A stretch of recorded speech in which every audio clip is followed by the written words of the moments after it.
Hello and welcome back here. Well, today, me and my dad are going to tell you our review on the latest movie, Godzilla x Kong, The New Empire. Spoiler alert, just to let you know, whenever you see our reviews or whatnot, TV shows or movies, there's going to be a spoiler alert. Pretty simple movie, which is it's a good thing because, once again, it's a Godzilla movie, so you don't need to get too complicated. What I liked about it a lot with this movie is the fact that they actually minimized the human aspect of it. The humans had very little role to play in this movie, which actually made this movie more enjoyable. Yeah. There's very little dialogue, so the movie was pushed along a lot quicker. The movie starts off with Kong. He's in Hollow Earth. He's roaming around. Very lonely. He wants to be. He's lonely. It's just like the last movie. He was, looking for more. And he's searching now the Hollow Earth for his kind. He actually is a lot older in this one. Got a lot of gray hairs. His entire body is covered gray, which is kind of funny. And you could they kind of played off the fact that Monarch now, the Kong division, Kong actually trusts the humans now because he actually came up onto the surface so that the humans could fix his teeth. He has a bad tooth. He had a broken tooth. He has an infectious tooth. Yeah. He has an infection in his tooth. So he was smart enough to go to get a dental fix. So they gave him a fake teeth, which is kind of silly. But at the same time, Gia, the little girl from the Iwi people from the last movie, she gets a sense of some vibrations down in the Hollow Earth. The doctor, the mother of Gia, she goes and recruits him, and they try to find out what these signals are. And they found out that the signals it's an SOS call from the Hollow Earth. They don't know what it is, so obviously Kong goes back home to the Hollow Earth, followed by the humans going down to the Hollow Earth. There's a signal that is being sent out. Kong feels it. Godzilla feels it. Gia feels it as well, and then Godzilla feels it. Godzilla's feeling it so much that he feels that he has to power up. That's why, if you guys notice that he's pink, he evolved to that state. Yep. He evolved about 3 times in the movie. When the signal is set out, Godzilla, for no reason, no one knows why, he's just going around sucking up radiation. So then he evolved. He evolved it to very similar to at the end of King of Monsters, yeah. where he got heavily radiated, but I think he needed more. So he goes down to... No, he did. He needed to be more powerful, so it went down to this sea monster. I don't know his name. I don't know what the name is, but it was a sea monster. He went down there, killed it, obviously, and then he absorbed its power that made him pink. Well, Kong finds he was going down below even a subterranean level of the Hollow Earth. He bumps into a little Kong. A son. Suko? They call him Suko. His name is Suko. They don't give him the name. Yeah. We know the name because they actually have that name out in toys and everything else out there, but they never gave him that name. Suko was never named. And my personal belief is Suko is the son of Scar King and one of the chimps. There's chimps that was the size of Kong. There's gorillas the size of Kong. There's an orangutan the size of Kong. Kong finds Suko. Suko is actually kind of... He's being a douche. He was a bad little kid. He's a kid. He's a small guy. He tried to kill him. He tried to set Kong up many times because I guess where he was brought up. Yeah. Bad. So he didn't think Kong was going to be, a good guy. So he's just like, once again, no conversation. You have to get this all on the gist of, watching it. So there's no dialogue. Obviously, the Kong is not speaking to anyone. They're just grunting to each other. And Suko takes Kong back to his lair, I guess. Scar King's lair. Yes. Yep. At that place, they find out we actually find out that place exists before that because the human groups, the human groups find the Iwis. It was just Gia's people, and it's basically, if you want to know, there's a parallel going on. Kong is looking for his people. Gia is looking for her people. Yep. So Gia found her people. Her people tells the story of one time Scar King wanted to come up onto the surface, and with a bunch of rebellious Kongs, and Godzilla fought them and Because took a lot of damage. Godzilla protects the Earth, but he took a lot of damage taking down Scar King and his gorillas. He trapped them below the subterranean level of Middle Earth. the Hollow Earth. Hollow Earth. Middle Earth rings. So Kong is going. He's going to try to look for his people down in the subterranean levels of Hollow Earth. And Godzilla, the first time he fought Scar King, this was like many years ago. They don't really tell you when, but he imprisoned them. But it took a lot out of him to beat the Kongs. This is why he was powering up to begin with. Kong goes finds the lair of the Scar King. Scar King he's a Kong that wants to basically rule Earth, but not with Godzilla around. Once the humans, those guys, Gia's mom, Bernie, that's the podcaster, and the dentist, they find out from the Iwi that the Scar King has a crystal that controls Shimu, an ice dragon. It controls her by causing her pain. Yeah. So every time, which is kind of bizarre because it's literally a crystal, and all he does is like point at it, or like squeezes or whatnot, and then you see Shimu go, oh! Scar King was trying to use Shimu to bring about the Ice Age. Supposedly, he did. Yeah. Did it at first one time. point. At one point in time, they did bring out. And that explains the Ice Age. Before IRL. Godzilla took him down. Yep. So that's the history of the current monsters. Kong was never, if you want to know what Kong is actually, he's like the third party. He was not even involved in this fight. Basically, Godzilla kicked Shimu and Scar King and the rest of the Kongs, but Kong just right now is an innocent bystander. It goes, he just got involved right now, which is kind of interesting. Okay, we're going to go back. Kong has now finally found the lair because Suko brings Kong home, and Kong finally sees all these apes. And he's happy. He's happy, but these apes, they're made up of chimps and gorillas, like I said earlier, but they're really disheveled. They did not look good. One of the chimps just runs up on top where the Scar King is just like chilling out. Yep. And that's the first time you get to see Scar King. You see his blue eyes, and he walks out. First thing Hayden goes, boy, he's lanky. He's so lanky. His arms are pretty much down to his ankles, right? Yeah. So, he was pretty lanky. He carried around this rib, the rib cage, not rib cage. The backbone, the spine, the spinal cord. Oh, that's the backbone. Like I said. Yeah, the backbone of with the crystal tied on the end of it. Obviously, Kong starts to fight with Scar King. I'm not going to get too far ahead of it, but Kong gets his ass beaten up. Scar King gets Shimu, and Shimu freezes his arm. Kind of has frostbite on his arm. So now Kong escapes because Suko helps him, and they're on the run, and the rest of the bad gorillas are after him. The biggest Iwi is being protected by a organic bubble that's created by Mothra. Mothra is like the glue that actually bonds the humans, the Iwis, or just human beings, with Godzilla. Yep. It's like the king of the monsters. She is always in control of Godzilla, telling.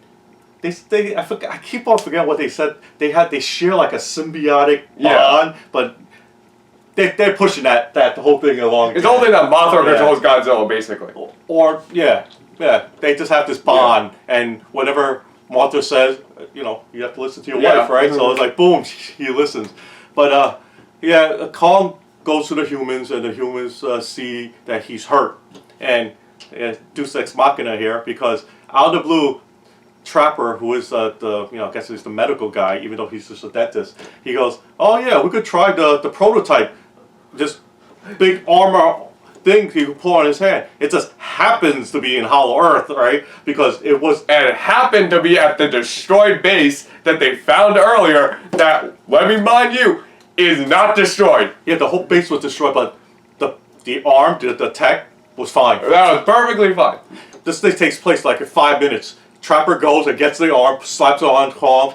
He has a metal mechanical arm. Because his arm's so like hurt. Yeah, but it's a good way to give him a new weapon. Right? Yep. So Gia tells Kong that he can't win without help. So Kong goes into one of those. The portals. big thing about the area that they were all in, where all the Ewoos was, is that above they have different portals to the many portals back up to the Earth, overworld, I guess, or back to Earth. Kong rushes back up.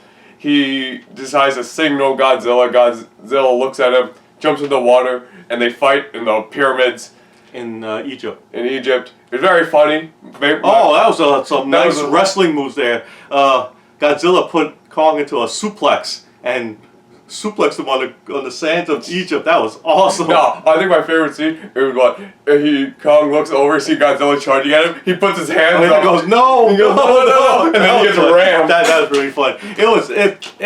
It was pretty funny stuff. Yeah, but thankfully, Gia apparently being the last descendant of Skull Island Ewu people, she has connections to Mothra. So with that, Mothra is able to go back up to Earth and stop Godzilla from killing King Kong. Oh, yeah, that's right. Godzilla pretty much beats up Kong again. He was about to kill him. Yep. But then he's lucky again for Mothra comes and starts, speaking monster language. Once again, no dialogue. Monster language. All you hear was just some noises. And next thing you know, Godzilla goes, okay. Okay. and they both they both roar. And then next thing you know, the two heroes jump into Hollow Earth. And we're about to see a tag team match going on. Basically, you see Scar King, Shimu, Kong, and Godzilla. They jump in midair because they lost gravity. I thought that was the same scene. No, they didn't lose gravity yet. There was no gravity, so they were floating. So they did a super jump, and they slow-moed it, so you just see it. I started laughing because they were like midair going, oh, I'm like, okay, that's kind of silly. No, that was hilarious. There's a big fight scene, and they're going to come up to, the fight scene, they travel up to Earth. They fight in Rio de Janeiro, and obviously, I'm just going to skip you don't want to know every fight scene. Godzilla and Kong wins in the end. They destroy Scar King, and they free Shimu. Shimu and Kong return back to that prison that was the den. Yeah, and basically he doesn't become king, and Godzilla goes back to sleep in the Coliseum, which is cute. Again, he just returns back, just curls up in a big giant curl like a cat, just sleeping in the Coliseum, and he devolved. He devolved back. Yeah, he devolved back because he got fat again. He got a little chunky again, so he's not as built. But overall, I enjoyed this movie a lot. It was so much fun, and like I said, without the dialogue of the humans just drive me crazy for no reason. You have, like the previous movies. Of course, it's a monster movie. You can't really expect everything to be like, oh, it's gonna be cinematic worthy. It's gonna win awards. It's a monster movie. You know how it's gonna play out. But honestly, it was a great fun movie, great popcorn movie to watch over the weekend with your family.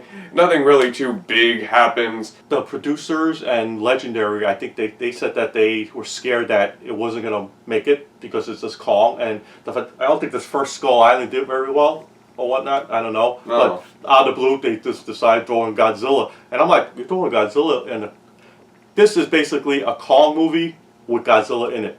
Yeah. But Godzilla got top billing because it's called Godzilla X Kong. Of course. It's kind of strange. From what I'm hearing too, the next movie that's coming out is supposed to be the same idea, Godzilla, whatever Kong, but it's going to be more Godzilla-centric. I hope it is. That's what they say. And they're going to throw Kong in the same way they did Godzilla with this movie. Which is kind of like... Yeah, I guess. It's kind of... I honestly, keep Kong where he is. Yeah. Do a movie. Actually, they really can't. They kind of like limited him when he became like the king of those people. Kind of the leader of his people is like, what's he gonna do? I would like to see another Godzilla movie. Yes. Like the King of Monsters. That was cool. I would like to see something like that. Like maybe another threat coming. Like Smog Monster. You don't like the Gaijin coming. obviously it can't be another Titan that's gonna try to take over the world because Obviously. Godzilla is like he I'm keeps sorry. that under control. Godzilla, like, already defeated King Ghidorah. Yeah. I don't know what else they're gonna do. I just think another space invasion with another monster or something like that. I want to see Space Godzilla. If we can see Space Godzilla, I'll be happy. I love Space Godzilla. Space Godzilla is kind of silly though. Space Godzilla. I love Space Godzilla. What do you Space mean? Godzilla is a mutated of him. Yeah. Of Godzilla has a whole bunch of bad guys he fights, which is I'm thinking maybe they could bring out like maybe Destroyer. Destroyer is kind of a silly monster, but what is cool about that one is that because that monster evolves from. They gotta make it a little better because those crab-like creatures are really stupid looking. Okay. Yeah. They're a little crab-like, but then they form. They kind of mutate at this point to become a big guy. Like Yeah. That. Well, that's kind of stupid too. But all they do like the smog monster. Godzilla's pissed off that the humans are like destroying the Earth. It's the ideas, but overall, this movie, like I said, the issues that I have is since there's no dialogue, you have to really understand. You gotta make sure you pay attention throughout the entire movie. But here's the catch, though: things was just so simple for these guys. Everything was just there. Like I was saying earlier, Godzilla evolving, and the humans go, "He's evolving." It's like, how the hell do you know that he's evolving? Yeah, he is evolving, but he evolved really, really quick. Martha did not cocoon from an egg or cocoon. She just appeared. She literally.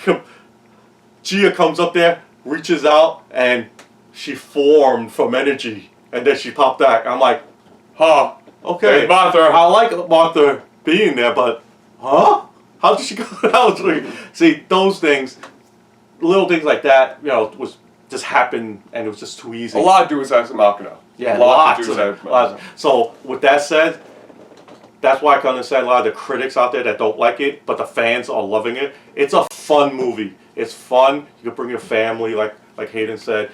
It's good. We just saw it today, so it's a nice rainy day. You have nothing to do.